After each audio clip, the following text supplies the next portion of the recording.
자, 연속되는 정치 공작. 정치 공작이라는 게 뭐냐면은 있는 사실을 그대로 드러내지 않는 거죠. 우리가 그 가짜로 그 사람을 모함하는 것이죠. 정치적 이득을 얻기 위해서. 그게 정치 공작이고, 경기도 국정감사에서 봤던 그 박철민 막 돈다발, 이것이 내가 이재명한테 준 돈이다. 그 바로 정치 공작인 게 드러났지 않습니까? 근데 그게 계속되고 있는 것 중에 하나, 변호사비 대납, 이거 녹취를 조작했어요. 그래서 이재명 후보가 한 말이 있습니다. 정말이면 날 구속하라. 이게 이제 그 목포 내려가서 그 국민 반상인가 뭔가 하고 나서 백브리핑 할 때 한 말이에요. 변호사비 대납 녹취 조작했다. 정말이면 날 구속하라. 이렇게 얘기했었고요. 이 요약은 그거죠 지금. 조작된 사건이라는 증거는 이미 제출했습니다. 검찰 그리고 수사기관들은 빨리 처리하십시오. 제가 정말 변호사비를 불법으로 받은 거면 저를 구속하세요. 사실이 아니면 저를 음해한 사람들을 무고 혐의나 공직선거법 위반으로 빨리 처리하셔서 처벌하십시오. 국가기관이 허위사실 유포나 무고 행위를 방치해서 정치적 공격수단으로 사용되도록 해서는 안 됩니다. 이게 이렇게 얘기를 했어요. 그러니까 변호사비 대납이라고 그 깨시당 뭐 있죠. 거기 대표가 이재명 후보가 특정 변호사에게 수임료로 현금과 주식 등 20억 원을 줬다는 의혹, 요거거든요. 근데 요게 소위 말하면 요거는 국민의힘 쪽 정치 공작이라기보다는 사실 똥파리 정치 공작에 가깝죠. 맞습니다. 원래 아까 말했던 그 깨 어쩌고 하는 시민단체라는 게 만들어질 때부터 문제가 있었던 데고요. 그냥 오직 이재명을 싫어하는 사람들이 모여서 만든 시민단체, 그리고 당까지 등록을 한 거죠. 그래서 지난번에 뭐 비례도 아마 후보를 냈을 텐데 한 명도 되지 않았고요. 그러니까 그들이 가지고 있는 뭐 힘을 보여주겠다 뭐 이렇게 하는데 결국은 이런 조작으로 해서 망해가고 있는 거죠. 이게 사실 이런 진술 자체가 말이 안 돼요. 그러니까 변호사비 2억에 변호사비 3억에 주식 20억 원어치를 이게 말 그거잖아요. 이재명처럼 변호사비 3억에 주식 20억 원을 맞춰드리면 되겠냐 이렇게 이야기를 했다는데, 변호사가 수임료 상담하면서 그런 말 자체를 안 합니다. 다른 사람 수임료를 왜 이야기합니까? 똑같은 사건이라도 이 사람이 돈이 많으면 1억짜리가 되는 거, 이 사람이 돈이 없으면 1,000원짜리가 되는 게 변호사 수임료의 비밀이에요. 물론 저는 항상 적정가에 모십니다. 근데 이런 대화가 있었다는 것 자체가 사실은 말이 안 되는 거고, 두 번째가 이런 대화가 검찰에 제출됐다는 게 두 번째 말이 안 돼요. 이거를 누가 녹음을 했겠어요? 녹음을 한다면. 당사자 변호사하고 아니면 그 상대방에 있었다는 무슨 재벌? 아무튼 뭐 기업인 이 사람들한테서 나왔다는데 이게 불가능하고, 세 번째 마지막으로 제일 제가 봤을 때 말이 안 된다고 생각한 게, 이거를 검찰에 제출했는데 그 다음에 언론에 제출했어요. 이게 왜 말이 안 되냐면 검찰에 제출했는데 안 받아줬다는 거예요. 근데 왜냐면 이게 전문 증거 금지의 법칙이라는 게 있어요. 이거는 예를 들어서 이재명 시장님이 직접 나 23억 줬잖아 뭐 이렇게 녹음이 돼 있으면 모르는데, 이재명 시장님과 전혀 상관이 없는 각각 별개의 두 사람이 이재명처럼 맞춰주면 돼? 23억에 20억? 이렇게 하면 이거는 전문도 아니고 재전문도 아니고 그냥 완전 창조예요. 그러니까 이걸 팩트를 이야기할 때는 너무 앞서가시면 안 돼요. 중간 이야기를 안 하고 평가부터 해버리시면 안 되는 거죠. 진술서 한번 보겠습니다. 최땡땡 진술서입니다. 저는 이재명 지사님의 변호사 비용 20억 원 지급 논란 관련하여 허위사실을 바로잡고 당시 실제 있었던 일들을 다음과 같은 사실대로 진술하고자 합니다. 저는 이태영 변호사님이 이재명 지사님 사건 변호를 하면서 얼마를 받으셨는지 알 수도 없고 알지도 못했고 지금도 마찬가지로 알지 못합니다. 그래서 제가 이땡땡, 이 사람이 그냥 이름 까도 되겠죠? 네, 까도 됩니다. 이병철과 하였던 대화들이 자세하게는 기억이 나진 않지만 이병철과 제가 나누었던 대화들에서 선임료가 20억 원을 넘는다는 등의 말은 지어낸 말이라는 점을 정확하게 먼저 말씀드립니다. 나누었던 대화들에서 선임료가 20억 원이 넘는다는 말은 거짓말이라는 점을 정확하게 먼저 말씀드립니다. 이게 지금 진술서에 관련자들이 지금 이렇게 진술을 하고 있어요. 이거 봅시다. 그 다음. 이거 읽어주세요. 지금 나가는 거. 결국 이태영 변호사가 이재명 지사님 사건으로 현금 3억, 주식 20억 원을 받았다라는 말은 저와 이병철의 지인에게 수임료를 블러핑하는 과정에서 이병철의 말에 맞장구 치는 과정에서 발생한 저희끼리의 거짓말입니다. 다시 한번 말씀드리지만 이태영 변호사님은 이병철을 상담하는 과정에서 이병철이 제 동료이기 때문에 이병철이 하는 모든 말에 그냥 네 라고 친절하게 응대한 것밖에 없습니다. 그러니까 여러분들이 트위터를 해보셨으면 알겠지만 이병철이란 놈이 소위 똥파리들 중에 이제 굉장히 좀 유력한 인사, 자기 실명 얼굴 까고 활동했던 사람 중에 하나인데 악질 중에 하나였죠. 정말 악질이었는데 예전에 이 친구가 그 했던 짓거리 한번만 잠깐만 볼게요. 트위터에 잠깐 갔더니 이게 바로 트위터 떠주더라고. 그냥 화면 보세요. 뭐 내용은 별로 별 건 없고 이런 놈이에요. 이 직업이 뭐라고? 뭐 이혼 플래너. 우리 지금 헤어지러 갑니다. 그러면 네. 저 딴지일보로 가야지. 딴지일보에 그 방송 있잖아요. 재밌던데. 갑자기 저쪽 PP를. 그러니까 이병철이란 이런 사람들이 소위 민주당 지지자라고 하면서 지금까지 4, 5년 동안 이재명 기사를 악마와 앞장섰던 대표적인 인물 중에 하나예요. 맞습니다. 얘들끼리 조작을 한 거야 이거를. 보시면은 무슨 반낙지 기득권이었는데 이렇다는 말도 분명히 인천에서 낙지를 먹었다는 김부선의 주장은 거짓말이었습니다. 사진도 그렇고 그 사진에 찍혔던 남자도 인천 모 기자로 밝혀졌는데 그게 이재명과 아무 관련이 없음에도 불구하고 계속해서 반낙지 이런 걸로 이재명을 공격하던 사람들이 이제 트윗 내려주세요. 이렇게 지금 이재명에 관한 방금 보여드렸던 트윗은 이 사람이 쓴 것 중에서도 그냥 마일드한 것 중에 하나예요. 굉장히 심한 것들이 많고 이 지금 아까 말씀드렸던 깨어있는 어쩌고 하는 그 당 대표하고 이 이병철이라는 사람하고가 악질적으로 했던 사람들이 모여가지고 지금 이러한 일을 해냈다라고 볼 수 있는 거죠. 그 변호사비 대납 의혹이라는 거는 근본적으로 불가능해요. 그러니까 여기에 진술서에 뭐라고 쓰여있냐면 제3자로부터 기부금 1억 원을 받기 위해 허풍을 친 거다. 이렇게 진술서가 나왔어요. 그러니까 우리 항상 그런 이야기 하잖아요. 뭐 이재명 지사 관련한 뭐가 하면 지들끼리 모여갖고 행사하면서 제일 먼저 하는 게 계좌 거는 거라고. 맞아요. 기부금 1억 원 받기 위해서 거짓말했다잖아. 이 나쁜 놈의 새끼들아. 이게 지금 몽고 관장이 그 집안 내에 형제의 법적 다툼이 있어요. 그래서 몽고 관장의 지인을 알고 있는 사람이 닉네임들이 왜 이래 씨발. 몽고 관장이 가족이 있어요? 그러니까 닉네임들이 왜 이러냐고 지금. 아니 이거는 진짜 몽고 관장 그룹 그 회사 그래요? 제품 몽고 관장. 아니면 내가 혼나는 것 같아. 몽고 관장은 닉네임이 아닙니다. 몽고 관장 기업. 아까도 그 비슷한 게 하나 있었잖아요. 아니 닉네임. 3호 그거는 닉네임이고요. 그래서 그 법적 다툼에 끼어들어서 여기에서 이제 이 변호사비로 중간에서 1억을 이렇게 하고 싶은 그 조작이 지금 자기들끼리 녹취해놓고 이거를 이재명이 처음에는 이것도 현금 3억 원 하고 현금 20억이라고 했다가 지금 주식 20억으로 또 바뀐 거거든요. 개판이에요. 그러니까 얘네들은 그냥 쉽게 표현하면 정치 자영업자로서 무슨 건만 있으면 후원 받아가지고 그걸로 뭐 어떻게 썼는지 모르지만 계속 그런 놈들이 지금도 아마 이재명 후보 물러나라고 당사 앞에서 시위하는 애들이 있나요? 아직도 하는지 안 하는지 모르겠는데 아니, 너무 미미해가지고. 이재명 변호사 대납 의혹 같은 경우는 얼마 전에 기사가 하나 나왔어요. 그것도 참 공교롭게도 윤석열 관련 사건이 압수수색 당했다 이런 기사가 나니까 그날 같이 무슨 기사가 나냐면 이재명 변호사비 대납 의혹 법조윤리위원회 압수수색 이런 기사가 나왔어요. 사실 저는 그 기사를 딱 보는 순간 이재명 변호사비 대납은 끝났다라고 생각을 했는데 왜냐면 돈이라는 건 대납을 했건 뭘 했건 주식을 어쨌건 돈이라는 건 계좌 뒤져보면 다 나와요. 무조건 다 나와요.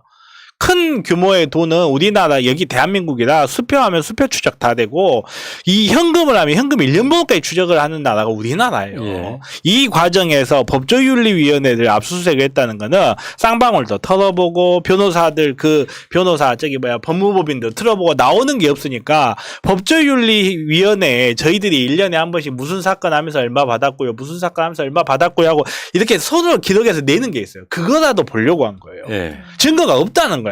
너무너무 증거가 없으니까 거기에서 혹시라도 그 법조윤리위원회에 발표된 그 해당 법무법인의 자료에 무슨 내용이 있나 정말 뒤질 데가 없으니까 거기다 뒤져서 나온 거거든요. 예. 그래서 정말 실체도 없고 아무것도 없는 건데 그거를 이제 검찰에서도 증거 능력이 없으니까 그 언론에다 던져줘 버린 거죠. 왜? 언론은 받아 적어줄까 하는 그러니까 거죠. 이런 말을 했다더라는 그렇죠. 이재명 싫어하는 사람들한테는 했다가 돼버리고 그것이 굉장히 악질적으로 선거판에 작동하는 일종의 정치 공작인데 오늘부터 소위 똥파리라고 불리는 사람들을 민주당 지지층이라고 하지 않겠습니다.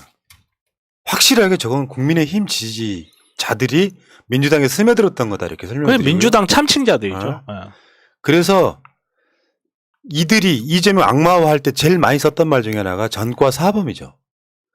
오늘 또 한 번 더 정리를 해드릴게요. 전과 사범이 뭔지 정리된 글을 읽어주시면 되겠습니다. 부동산 토건 세력과 싸울 때 탐사보도 기자와 함께 비리를 캐내는 과정에서 검사 사칭, 성남파크뷰 개발 사업 파헤치다가 보니 시장, 국회의원, 국가기관이 모두 한통속이었고 그들과 싸웠다. 이때 방송국 PD가 와서 이야기하다가 걸려온 전화를 받더니 검사 행사를 하며 취재를 했다. 그걸 방조했다고 검사 사칭이라는 빨간 줄이 그어졌고 검사 사칭하며 취재한 힘있는 방송사 PD는 선고 유예. 2002년 5월 18일 KBS 추정 60분 특혜 의혹 분당 파크뷰 무슨 일이 있었나. 여기 이제 검사 사칭이라고 하는 전과 하나. 두 번째. 성남의료원 건립을 위해 시민 20만 명의 서명을 받아 시의회에 제출했는데 40초 만에 부결되자 이에 반발하며 물건을 집어 던진 것. 2004년 성남시립병원 설립추진위원회 공동대표 성남이에요. 잘못 못합니다. 성남시립병원 설립추진위원회 공동대표 맞음. 2003년 겨울부터 1년 동안 국내 최초 주민발의 조례안을 만듦. 2004년 3월 5일 시의회에 올라간 조례가 47초 만에 날치기로 폐기. 참관 중이던 시민들이 현장 집기를 던지고 의원들을 잡으러 다님. 당시 시민운동 대표 이재명은 특수공무집행 방해, 재물손괴, 치상 등의 이유로 수배 및 공동책임. 특수공무집행 방해죄라는 첫 번째 전과 이후 2020년 성남의료원 완공. 코로나19 공공의료의 최선봉 역할을 하고 있음. 이게 이제 두 번째 전과하고요. 세 번째. 술을 마시다 부동산 관련 제보자를 만나러 급히 차를 몰고 가다가 음주 단속에 걸린 것. 2003년 10월 성남일보 권모 기자가 이대엽 성남시장 농협중앙회에 특혜를 주고 부정대출을 받았다는 의혹을 제기. 권모 기자는 명예훼손으로 고소를 당함. 무료 변론을 하며 시장 비리 결정적 측근 제보를 받고 만났지만 첫 만남을 망설임에 대리운전으로 집으로 돌아와서 옷을 갈아입은 찰나에 다시 만나자는 전화에 그대로 차를 몰고 나감. 도로교통법 위반으로 처벌. 그 후 이대엽 시장 대출 부정은 밝혀내고 기자도 무죄 선고 받음. 요게 19년 전입니다. 19년 전. 다 마지막 전과 4번. 지하철역에서 명함을 뿌리다 선거법에 저촉된 것. 2010년 4월 26일 5기 성남시장 지방선거 선거 시 지하철 8호선 산성역 지하상가 통로에서 명함 300장을 돌림. 검찰이 기소했고 12월 2일 벌금 50만 원 선고받음. 그 소위 말하면 민주당에 스며든 국힘 지지자 속칭 똥파리들이 수년 동안 이재명 전과 사범을 외치면서 이미지를 나쁘게 악마화 시켰던 결과물들이 대장동에서도 이재명이 돈 받았을 거야. 지금 뭐 변호사비 대납 어쩌고저쩌고 수도 없이 많은 것들을 만들어내고 있고 거기에 한몫했던 건 또 김부선이었고요. 김부선 건도 다시 한번 말씀드리면 김부선이 이재명 후보하고 어떤 연인 관계였다는 증거는 단 한 가지도 없습니다. 오히려 김부선이 마약을 했던 마약 중독자였기 때문에 어떤 증상으로서 이해하는 게 훨씬 더 빠릅니다. 하는 건건이마다 팩트가 반박돼 버리잖아요. 아까 그 이병철 이야기할 때 삼성 이병철이면 참 좋았겠는데 뭐 반낙지연대 였던 식이나 하고 자빠졌는 그 백수 같은 새끼 생각을 한번 해봐봐. 거기 낙지집이 없었다는데 김부선의 말에 그 낙지가 어쩌고저쩌고 하는 이야기 같은 거. 김부선 자체도 마찬가지인 거고 그 많은 사람들이 지금 처음부터 애초에 이재명 후보를 떨어뜨리기 위해서 악마화했던 대표적인 사람들이 지금 이렇게 드러난 건데 전과 사범도 뭉뚱그리면 좀 이상한 사람 같지만 이렇게 낱낱이 해보면 일견 다 이해가 되는. 대한민국 대통령 지냈던 사람 중에 전과 없는 사람 딱 한 명 있어요. 503이에요. 전과 다 있어요. 예, 아무것도 안 해서 그런 거고, 그리고 그 사람이 전과가 없을 수 있는 건 기득권의 온갖 보호를 다 받아왔기 때문이에요. 그래요. 법이라는 시스템 자체가 사회를 지탱해주는 안정화 망이기도 하지만, 동시에 사회 기득권의 안전을 보호해주는 안전장치기도 해요.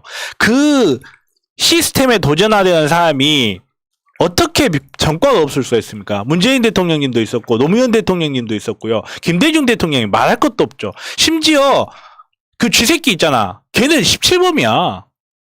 사회라는 곳이 있고 그 사회의 시스템이 잘못됐다. 이 사회의 시스템을 바꿔 나가야 된다라고 싸우는 사람은 그 사회의 안전망이 법에 안 걸릴 수가 없어요.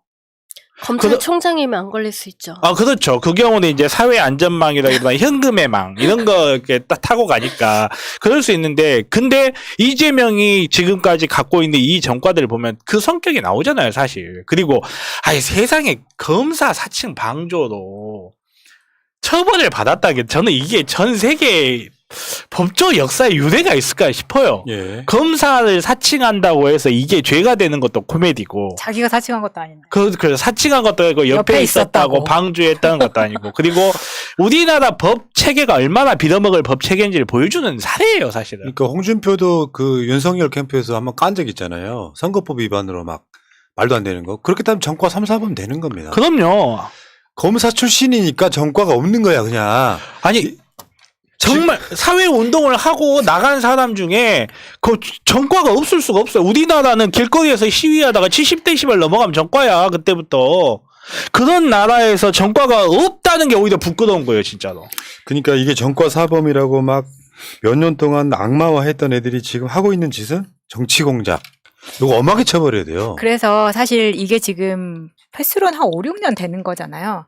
아까 어떤 분이 뭐 새날이 잘 모르네 뭐 이런 말 하시는데, 똥파리란 이름을 갖기 전부터 걔네들이 모여서 첫 타겟으로 삼은 게 새날이었습니다. 그걸 몰라겠어요, 지금? 누가 모른다 그랬어? 내가 그래서 똥파리는 차단시켰는데. 내가 제일 많이 알아, 이 사람들아.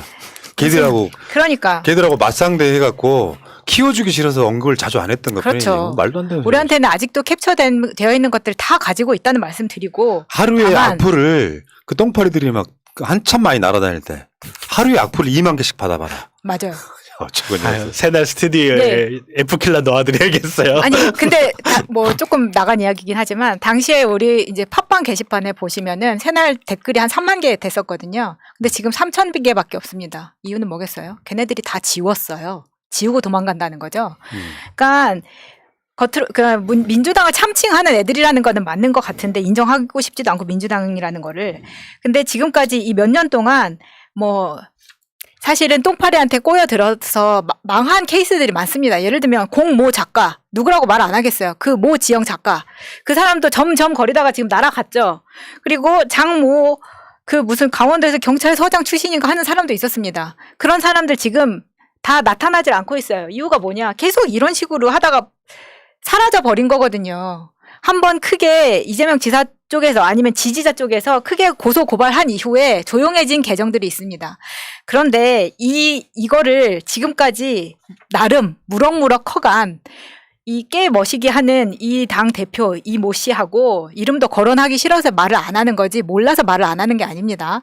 그리고 이병철인지 뭔지 하는 이혼 플래너, 유명한 똥파리들이 모여서 작당에서 만든 이 사건을 가지고 저희만큼도 팩트 체크를 하지 못하면서 기사 쓰는 기레기 새끼들은 가라 이거예요. 잘한다.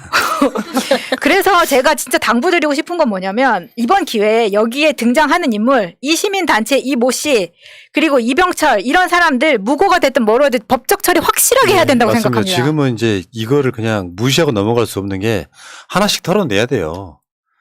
이런 것들이 너무 이렇게 막 가짜뉴스로 최근에 그 김현지 비서 뭐 그 김혜경 여사 때린 그 이유가 뭐 비서랑 바람났다 이렇게 거짓말을 선동을 했잖아요. 야, 이 미친 똥파리 새끼들아. 이재명 지사가 바람 피는 대상한테 SNS에서 생일 축하한다고 이야기하냐? 그거를 증거로 가져와. 바람 피웠다는 증거가 트위터인가 어디에 생일 축하한다라고 이야기했다는 거를 바람 피는 증거로 갖고 와서 써먹었잖아요. 억지로 우긴다는 거죠. 사실 트위터나 페이스북 많이 사용해 본 사람은 알아요. 바람 나는 사람들은 두 사람끼리 절대 트위터나 페이스북을 대화하지 않아요. 그렇죠. 실제로 페이스북 알고리즘 중에 어떤 두 사람이 연인이 됐는지 안 됐는지를 판단하는 알고리즘에 뭐가 있냐면요. 예전에 많이 댓글을 달다 갑자기 댓글을 달리지 않은 경우에. 왜냐면 그 사람들 실제 오프라인에서 만남을 이어가고 있다는 거거든. 그래 나서 그게 실제 페이스북 알고리즘 중에 하나예요. 근데 이 정말로 바람을 피고 있으면 누가 거기다 대놓고 생일 축하하냐고 하냐고 만나서 하겠지. 귀에다 속삭이겠지. 아니 정말 진짜 그 근거가 그 트윗 몇 개거든요. 생일 축하한다는 것도 그렇고 하나는 아이가 시장님 보고 달려갈까봐 뭐 잡았어요. 뭐 이런 부분? 그게 무슨 말이 되냐고. 아는 아저씨, 그러니까 이전부터 얼굴을 아는 사람이니까 아이가 아는 척 하는 거를 막았다는 이유로 아빠기 때문에 막았다는 이렇게 뇌피셜로 발전을 시키면. 그러니까 잘못된 믿음을 갖고 있는 사람들은 뭐든 자기들의 주장을 뒷받침해줄 뭐 조그만 것만 있으면 지구가 둥글다는 것도 이재명이 바람폈다는 증거라고 우기를 애들이에요. 그냥 정상적인 사고를 하는 나도 애들이 조심해야 아니에요. 되겠다. 동네에 아는 꼬맹이들 있잖아요. 아저씨하고 달려가면 다 내 새끼들인 거야? 나는 동네 고양이들만. 에이, 참. 자, 알겠습니다. 어쨌든 간에 이재명 후보도 좀 증거가 있다면 뭐 나를 뭐 구속시킵시오 같은 이런 오딩이 그냥 나오는 게 아니에요. 황당하기도 하지만 자신이 있다는 뜻이기도 하고 이런 게 지금 뭐 변호사비 대납이네 그 말이 되는 소리를 앞뒤가 맞는 거 그러니까 제가 그런 얘기 많이 했잖아요. 정신병이에요. 확증 편향은 심해지면 정신병이 됩니다. 확증 편향이 뭐냐면 제가 도둑놈이다라고 생각을 하면 저 도둑놈인 거를 모든 것이 다 도둑놈이어서 하는 행위로 보이는 거예요. 도둑놈이어서 일부러 깨끗하게 옷 입고 온 거야. 그러니까 근데 또 이재명 지사님에 대한 이거는 저는 약간 좀 조직적이라는 느낌을 많이 받는 게 확증 편향만 있는 게 아니에요. 여기에 또 사후 확증 편향까지 이용해요. 뭐 그 사후 확증 편향은 뭐냐면 푸나님 방금 이야기한 것처럼 저놈은 도둑놈일까라고 생각하니까 모든 행동이 도둑놈이라고 보인다면 쟤는 도둑놈이래라고 하니까 아 나 저럴 줄 알았어 라고 생각하게 사후 확증 편향인데 이거야. 예를 들어서 쟤는 바람을 핀대. 바람을 펴야 돼. 그러니까 김부선하고 모든 관계가 다 바람 피는 것처럼 보이는 거야. 근데 거기에다가 이제 이번에 김현지 이런 사람을 넣으면 내가 쟤 저럴 줄 알았어 바뀌어버려요. 이게 이 두 개의 힘이 교묘하게 작용하는 이거를 정말 잘 써먹었던 애들이 나치예요. 사람을 완전히 정말로 산채로 포를 떠버리는 거야. 심지어 그 전과 사범이니까 바람 피웠을 것 같은 논리를 만들고요. 그렇죠. 예. 그 다음에 이제 거꾸로 나중에는 거꾸로 가. 그러면 이제 예를 들어서 다른 이야기를 똥파이들이 지어서 만들면 나 쟤 쩌들 줄 알았어가 돼버려. 맞아요. 그것 때문에 이번에 김혜경 여사 넘어졌을 때 그걸 딱 이어붙인 그렇죠. 거죠. 그러니까 조직적이라는 느낌이 계속 드는 거예요. 이거는 그냥 말 그대로 사람들이 이렇게 여러 사람들이 있다 보니까 막 별 이야기가 다 나오고 중구난방하는 경우가 있긴 한데 이거는 정말로 황희두 우리 이사님인가요? 아무튼 그런 말을 하시던데 이게 그냥 퍼지는 어쩌다 퍼지는 인터넷 괴담이 아니고 정말 좀 작업을 하고 있는 좀 그런 느낌이 많이 들어요. 예. 자, 국민적 확증 편향도 하나 있죠. 김부선과 무슨 일이 있었기 때문에 저러겠지. 근데요, 이건 국민들이 가장 폭력이 들어오는 거라고 보거든요. 그렇죠. 주위에나 그렇게 얘기하는 사람들 여러 봤는데 뭔가 있으니까 저러겠지. 뭔가 없어도 가능해. 그럼요. 상대방이 아프면요. 네. 그 치료받아야 될 정도로 아픈 사람이 지금 SNS를 활보하고 돌아다니는 거랑 똑같은 현상이에요. 그러니까 그 사람이 했던 말들이 하나라도 정황적으로 사실로 드러났으면 모를까. 다시 한번 말씀드릴게요. 그 얘기 처음 들으시는 분들한테. 김부선이 이재명하고 안 사귀었어? 뭐 홍준표가 그랬지. 무상연애라고. 김부선이 지 아파트 단지에 부녀애들이 자기네들은 소위 말하면 난방비 안 낸다는 걸 폭로를 해. 그게 이제 난방 열사 사건이야. 그래서 결국에 국회로까지 가게 됩니다. 이 사건이. 그래서 그 당시에 그 난방비를 이제 내역을 국회에 제출하게 되는데 나중에 그 내역을 받아봤더니 김부성이 주장했던 말. 이재명 우리 집 들락거리면서 보일러 값이 그러니까 난방비가 많이 나왔다. 봤더니 제일 적게 나온 달이었어. 그 달이. 38,000원인가. 그랬더니 김부선의 말이 뭐였냐면 사실은 그게 아니고 남자한테 차가운 게 좋다 그래서 그때는 난방을 안 했다로 바뀌어요. 남자한테 코코메디가 좋지 이 사람아. 이게 되게 비열해요. 비열해. 정말로. 정말 보고 있으면 좀 너무한다. 이게 뭐라 해야 될까? 이 이재명 지사님에 대한 이 언론이라든지 이런 애들에게 공격을 하는 걸 보면 그러니까 프랑스 혁명을 지금이 이제 프랑스 혁명에 대한 역사적 가치에 대해서 누구나 다 이렇게 의견이 일치하지만 그때 당시에 가장 크게 피해를 본 사람이 마리 앙뚜아네트였거든요. 이 사람이 당해왔던 그거랑 너무 비슷해. 예. 자, 어쨌든 간에 이재명 악마와 이제 사실상 다 실패한 거다라고 보고요. 뭐, 대통령이 돼서도 뭐 그렇게 물어뜯을지 모르겠는데, 제가 아는 한, 뭐 다른 정치인들을 많이 알지는 못합니다만, 이재명처럼 부정부패가 없는 사람 찾기 힘들 것 같고요. 현실적으로. 그것을 정권 사범이라는 네이밍을 가져와서 악마화 시키면서 변호사비까지 대납했네 어쩌네 이런 소리들을 해왔던 세력들은 저는 천발로 될 거다 이렇게 생각합니다. 이재명은 본인의 인품 이런 걸 떠나서 부정부패를 할 수 있는 환경이 전혀 못 됐다. 이렇게 보는 게 맞을 것 같죠? 아니 구체적으로 장모님은 구속되고 주변에 있는 사람들 다 그러게 되고 있는 사람한테 의혹이 안 생기는데 참 그렇죠. 예, 여기까지 하겠습니다.